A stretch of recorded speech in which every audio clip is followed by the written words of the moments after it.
नमस्कार। खबरों में मैं कादम्बिनी शर्मा हूं आपके साथ। 17वीं लोकसभा के आखिरी सत्र के आखिरी दिन लोकसभा में राम मंदिर पर धन्यवाद प्रस्ताव पेश किया गया। बजट सत्र के अंतिम कार्य दिवस को संबोधित करते हुए प्रधानमंत्री मोदी ने पिछले 5 साल में सरकार की उपलब्धियों का बखान किया। उन्होंने कोरोना का भी जिक्र किया और कहा कि उस महासंकट का हमने मिलकर सामना किया है। उन्होंने कोरोना काल में सांसदों के योगदान को भी सराहा।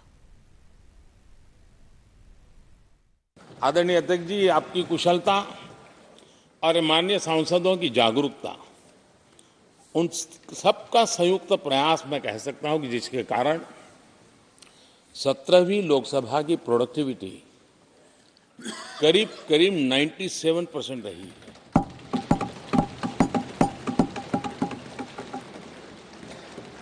97% प्रोडक्टिविटी अपने आप में प्रसन्नता का विषय है, लेकिन मुझे विश्वास है कि आज जब 17वीं लोकसभा की हम समाप्ति की तरफ बढ़ रहे हैं, तब एक संकल्प लेकर के 18वीं लोकसभा प्रारंभ होगी कि हम हमेशा 100% से ज़्यादा प्रोडक्टिव वाली हमारी कार्यवाही करेंगे। और इस पर चर्चा के लिए हमारे साथ खास मेहमान जुड़ रहे हैं। इस वक्त नवीन उपाध्याय हमारे साथ जुड़ रहे हैं, वरिष्ठ पत्रकार हैं। एक और खास मेहमान हमारे साथ जुड़ेंगे। पहले नवीन उपाध्याय का हम रुख करते हैं। नवीन जी, अभी आपने प्रधानमंत्री को सुना होगा, पूरे 5 साल का उन्होंने लेखा जोखा दिया है। उनकी सरकार ने जो कुछ किया है उसकी कई बातें उन्होंने गिनाई हैं।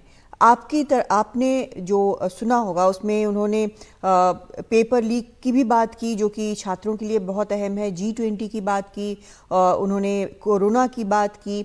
लेकिन एक चीज़ जो सबसे साफ जो शायद उभर कर आई, उन्होंने ये भी कहा कि चुनाव से कुछ लोग घबरा रहे होंगे।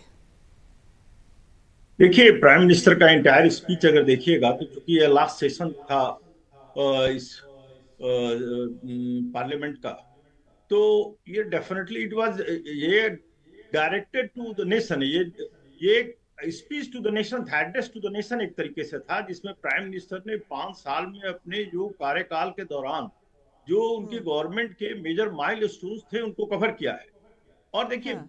प्राइम मिनिस्टर और बीजेपी पर हमेशा ये आरोप लगते रहे हैं कि ये डिवाइसिव पॉलिटिक्स करते हैं। राम मंदिर और आर्टिकल 370 और इस तरह के वाद विवाद के मुद्दों को लेकर वो पॉलिटिक्स करते हैं। तो आज प्राइम मिनिस्टर ने इस बात की कोशिश की कि भाई ये दिखाने के लिए कि देश में कि इन सब मुद्दों के अलावा काफी मुद्दे हैं जिस पर बीजेपी लेड गवर्नमेंट ने काफी महत्वपूर्ण कदम उठाए हैं।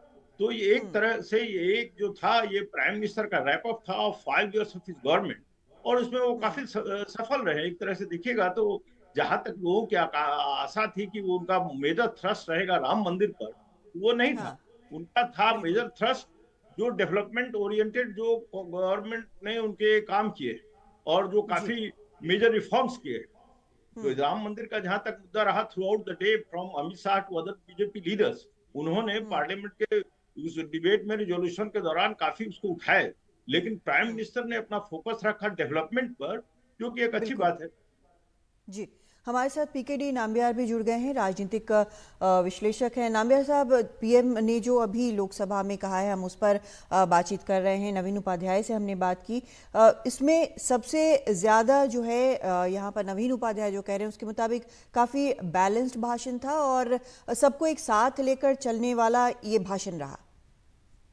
बिल्कुल, इस बार ये जो भाषण जो है एक तरह से पिछले 5 साल का जो उनका कार्यकाल के अंदर जो उपलब्धियां उस इस गवर्नमेंट ने जो लेकर आया है, इसमें सोशियो पॉलिटिकल कल्चरल डेवलपमेंट, ये तीनों चीज को मिलकर जो जिस प्रगति के अंदर आया हुआ है, इसको पूरी तरह से वर्णन किया।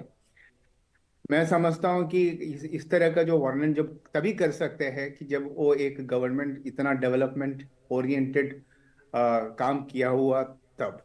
तो ये मैं समझता हूँ कि ये जो आज का जो भाषण है, चाहे वो प्रधानमंत्री ने जो दिया हुआ है, उसके बाद जो कंक्लूडिंग सेशन में जो स्पीकर ने जो बताया है, इस this gives A narrative of development.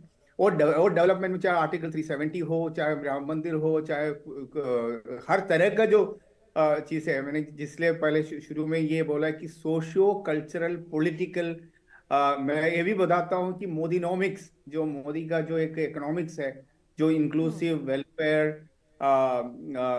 Welfare oriented और ग्लोबल ग्रोथ के ओरिएंटेड जो एक इकोनॉमी है, वो भी एक तरह से, ये तो दो अलग अलग तरीके से इन्होंने आज हम सबके सामने रखा।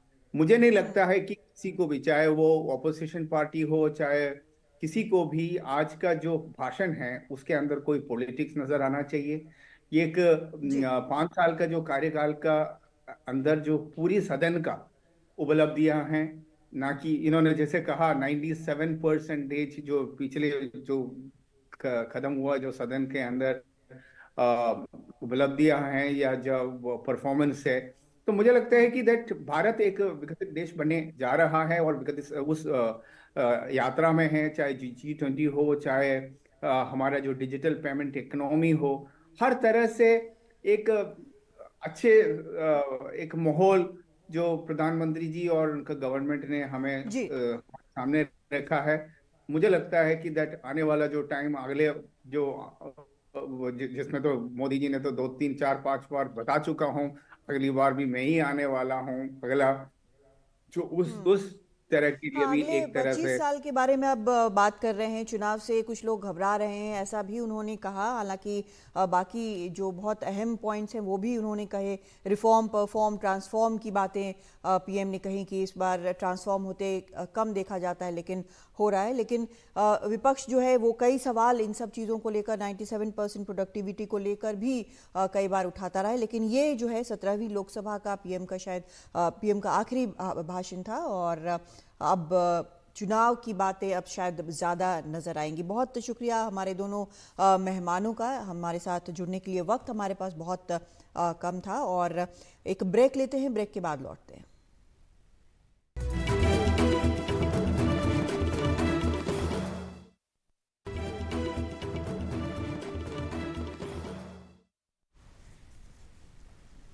गृह मंत्री अमित शाह ने आज सीएए को लेकर बड़ा दावा किया। उन्होंने कहा कि लोकसभा चुनाव से पहले देश में सीएए लागू होकर रहेगा, किसी को कंफ्यूजन नहीं होना चाहिए।